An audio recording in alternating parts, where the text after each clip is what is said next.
जय बद्री केदारनाथ दोस्तों, बहुत बहुत स्वागत है आप लोगों का मेरे एक और YouTube वीडियो पे। तो दोस्तों, जैसा कि आपने थंबनेल में देख ही लिया होगा, आज हम एक कंपैरिजन वीडियो लेकर आए हैं जो कि मिड कैप कैटेगरी का है between HDFC mid cap, Edelweiss mid cap, DSP mid cap and Invesco mid cap. तो चलिए शुरू करते हैं।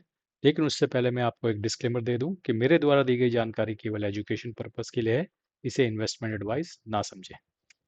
तो दोस्तों, सबसे पहली बात, हम मिड कैप फंड में क्यों निवेश करते हैं, क्या वजह होती है। थोड़ा सा मैंने लिस्ट डाउन किया है कुछ पॉइंट्स में ताकि आपको एक बात समझा सकूं कि क्यों मिड कैप। ठीक है। हाई ग्रोथ पोटेंशियल, जैसा कि दोस्तों आप जानते हैं कि मिड कैप एक high risk high return category है। तो मिड कैप कंपनीज जो कि लार्ज कैप से थोड़ा छोटी होती हैं और स्मॉल कैप से थोड़ा बड़ी होती हैं, यानी कि वो कंपैरेटिवली इतनी छोटी भी नहीं है, तो उनमें ग्रोथ पोटेंशियल भी है, और वो इतना बड़ी भी नहीं है कि आप उनमें निवेश ना कर सके और वहाँ से आपको अच्छा ग्रोथ ना मिल सके। तो हाई ग्रोथ पोटेंशियल हमेशा रहता है मिड कैप कंपनीज में। अल्फा जनरेशन की काबिलियत होती है इनमें। ठीक है। Professional fund managers can spot hidden market leaders before they transition to large cap, यानी कि इससे पहले कि कोई mid cap company large cap बने, और प्रोफेशनल फंड मैनेजर के अंदर इतनी काबिलियत होती है कि वो इस तरीके के मिड कैप कंपनीज को आइडेंटिफाई कर लेते हैं। एक उदाहरण के तौर पे जोमेटो, जो कि स्मॉल कैप से मिड कैप फिर मिड कैप से लार्ज कैप बना। Calculated volatility offers a more balance risk to reward ratio compare to volatile small cap. देखिए, स्मॉल कैप के मुकाबले में ये कम वोलाटाइल होते हैं। स्मॉल कैप में जब गिरावट होती है तो बहुत ज़्यादा गिरावट होती है, उसके कंपैरिजन में मिड कैप में गिरावट थोड़ा कम होती है। तो वोलाटिलिटी स्मॉल कैप के कंपैरिजन में थोड़ा कंट्रोल होती है और रिटर्न्स भी लाजवाब इसमें मिलते हैं। Active management advantage, crucial to analyse asset under management size and structural choices careful. ठीक है। तो ये सारी सुविधाएं आपको मिड कैप म्यूचुअल फंड्स में मिलती हैं। अब आइए बात करते हैं एयूएम और कॉस्ट एनालिसिस पे। ठीक है। तो सबसे पहले देखते हैं दोस्तों एयूएम। तो HDFC mid cap, the daddy fund, 1 lakh crore से ऊपर का एयूएम है। बहुत बड़ा साइज इसका हो चुका है, जो कि पॉजिटिव भी है और नेगेटिव भी है। DSP मिड कैप, जो लगभग 30,000 करोड़ का इसका साइज है, जो कि एक mid size mid cap fund कहलाएगा। एडलवेज 17,748 करोड़ का इसका एयूएम है। और वहीं इन्वेस्को मिड कैप, जिसका 13,766 करोड़ का एयूएम साइज है। तो अलग अलग लेवल की ये कंपनियां हैं दोस्तों, सॉरी, अलग अलग लेवल के ये एयूएम्स हैं इन इन म्यूचुअल फंड्स के, चाहे वो HDFC हो, DSP हो, एडलवेज हो या इन्वेस्को हो। आगे देखते हैं दोस्तों, इनके एक्सपेंस रेशियो पे एक बार नजर डालते हैं। तो एडलवेज जो है सबसे कम एक्सपेंस रेशियो चार्ज कर रहा है, जो कि है 0.45 टू 0.48। एग्जिट लोड जो है वो सिर्फ, चलिए एग्जिट लोड पे बात पे आते हैं। सबसे पहले बात करते हैं सिर्फ एक्सपेंस रेशियो की। तो एडलवेज सबसे कम 0.45 टू 0.48, इन्वेस्को उसके बाद 0.60, और वहीं DSP मिड कैप 0.7, वहीं HDFC मिड कैप 0.75। तो जहां तक एक्सपेंस रेशियो की बात है, तो यहाँ पे एक क्लियर एज नजर आ रहा है दोस्तों एडलवेज मिड कैप के पास। ठीक है। अगर आप बात करें एग्जिट लोड की, तो एग्जिट लोड अमूमन सभी फंड्स का एक जैसा ही होता है। तो इन चारों मिड कैप कैटेगरी के म्यूचुअल फंड्स का एक जैसा ही है, 1% रिडीम्ड इन 12 महीने। अगर उससे पहले निकालते हो तो 1% आपको एग्जिट लोड देना पड़ेगा। ऑपरेशनल साइज स्ट्रेटेजी क्या है? Highly agile, low drag pricing, Edelweiss की। ठीक है। इन्वेस्को की एयूएम फ्लेक्सिबिलिटी ऑप्टिमाइजेशन, क्योंकि एयूएम साइज छोटा है। DSP की मीडियम बैलेंस एग्जीक्यूशन, और HDFC की है scale advantage at low tracking cost, क्योंकि बहुत बड़ा फंड है तो उसके पास एक स्केल एडवांटेज हमेशा रहेगा। अब दोस्तों बात करते हैं परफॉर्मेंस और रिटर्न की इन फंड्स की। तो अगर हम पिछले 5 साल का डेटा देखते हैं दोस्तों, क्योंकि छोटे टाइम फ्रेम के डेटा में बहुत ज़्यादा पिक्चर क्लियर नहीं होती है, और पिछले 2 ढाई साल से तो मारा मारी चल रही है मार्केट में। तो ऐसी सिचुएशन में हम पिछले 5 साल का जब मैंने डेटा निकालता हूँ, तो ये साफ समझ में आता है कि एडलवेज एंड इन्वेस्को मिड कैप, यानी कि छोटे फंड जिनका एयूएम साइज छोटा है, जिनका एक्सपेंस रेशियो कम है, वो आउटशाइन कर रहे हैं बड़े फंड्स को, HDFC को और DSP को।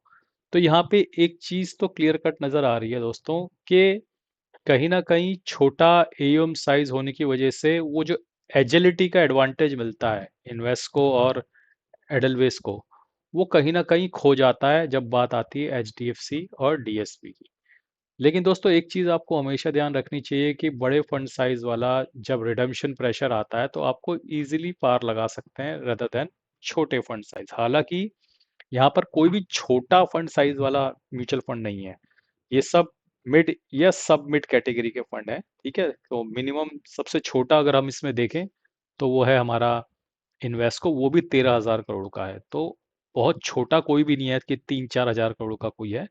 तो सब मिड या लार्ज कैटेगरी में ही फॉल करेंगे।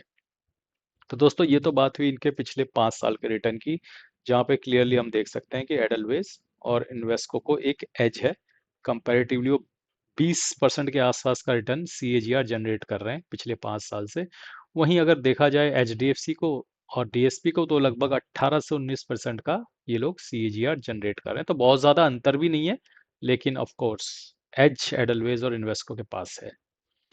मार्केट ट्रेंड और कैटेगरी रिकवरी जो मिड कैप कैटेगरी की, वो कुछ इस तरीके से चल रही है। जो छोटा सा चार्ट मैंने बनाया 2022 से 2023 और 24, फिर 25 ऊपर, फिर उसके बाद थोड़ा नीचे। अब दोस्तों स्टाइल एनालिसिस की अगर बात की जाए तो एच डी एफ सी जो है ऑफर करता है season diversifies asset selecting prioritizing downside defensive over share pursue off volatility spikes.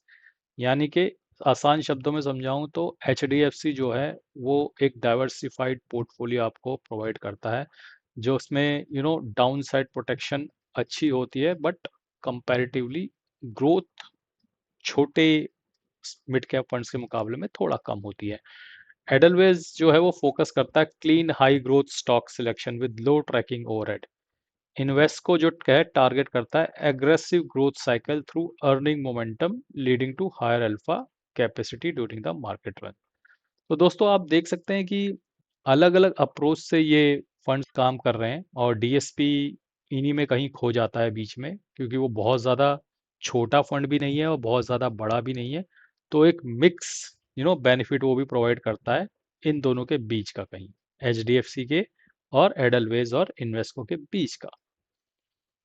अब दोस्तों अब बात आती है कि आपको कौन सा मिड कैप फंड लेना चाहिए। अगर आप कंजर्वेटिव स्टाइल के हैं, यानी थोड़ा जोखिम को कम करने में यकीन रखते हैं, बहुत ज़्यादा जोखिम नहीं लेना चाहते, रिस्क अवॉइड करते हैं, तो मेरे हिसाब से आपको H D F C mid cap opportunities को ऑप्ट करना चाहिए। स्टेबल मार्केट ट्रैक रिकॉर्ड है, बहुत पुराना फंड है, बहुत बड़ा एयूएम साइज है। ठीक है, डाउन साइड प्रोटेक्शन बेहतर है क्योंकि पोर्टफोलियो भी बड़ा है। तो कंजर्वेटिव इन्वेस्टर को अगर इन चारों में से कोई मिड कैप सिलेक्ट करना हो तो उन्हें mid cap H D F C ही सिलेक्ट करना चाहिए। अगर आप मॉडरेट रिस्क टेकर हैं तो आपको DSP mid cap fund select करना चाहिए, best for investor with targeting quality centric portfolio with intermediate volatility and balance growth targets. तो वॉलेटिलिटी थोड़ा ज़्यादा रहेगी एचडीएफसी के मुकाबले में, बट एक बैलेंस अप्रोच लेके ये भी चलेगा। ठीक है, तो अगर आप मॉडरेट रिस्क टेकर हैं तो डीएसपी मिड कैप आपके पोर्टफोलियो में होना चाहिए। लेकिन अगर आप एग्रेसिव रिस्क टेकर हैं, आप हाई ग्रोथ हाई रिटर्न को चेज कर रहे हैं, तो आपकी क्लियर कट चॉइस होनी चाहिए एडलवेज मिड कैप या फिर इन्वेस्को मिड कैप। क्योंकि पिछले 10 सालों में दोनों ही फंडों ने ज़बरदस्त रिटर्न दिया है। एंड इनफैक्ट आपकी जानकारी के लिए बता दूं कि मिड कैप कैटेगरी के सीएजीआर बेसिस पे पिछले 10 साल के लीडर एडलवेज और इन्वेस्को मिड कैप ही हैं। एक नेक टू नेक कंपटीशन में चलता रहता है, या कभी एडलवेज ऊपर हो जाता है, कभी इन्वेस्को ऊपर हो जाता है, लेकिन मिड कैप कैटेगरी के राजा the kings Invesco mid cap और एडलवेज मिड कैप ही हैं। तो दोस्तों उम्मीद करता हूँ आपको ये कंपैरिजन वीडियो अच्छा लगा होगा। इसमें मैंने आपको लगभग सारी जानकारी इन 4 मिड कैप फंड्स के हवाले से दी है। तो दोस्तों आपकी जानकारी के लिए बता दूं कि मैं AMFI registered mutual fund distributor हूं। फॉर म्यूचुअल फंड एडवाइजरी आप मुझसे संपर्क करने के लिए मुझे व्हाट्सएप या ईमेल कर सकते हैं। मेरा व्हाट्सएप और ईमेल आईडी कमेंट और डिस्क्रिप्शन में दिया गया है। तो दोस्तों अगर आप मुझे मॉनेटरी सपोर्ट करना चाहते हैं तो अपने मोबाइल स्क्रीन पे टैप कीजिए, लेफ्ट साइड बॉटम पे आपको फ्लिपकार्ट का लिंक दिखेंगे। उस लिंक के अंदर जाके अगर आपको कुछ भी फ्लिपकार्ट से शॉपिंग करनी है तो आप वहाँ से शॉपिंग कर सकते हैं। ऐसा करने से आपके दोस्त, आपके भाई को एक मॉनेटरी सपोर्ट रहेगा। आज के लिए बस इतना ही। धन्यवाद। Good bye. जय Badri Kedar. Do like, share and subscribe and hype. Thank you.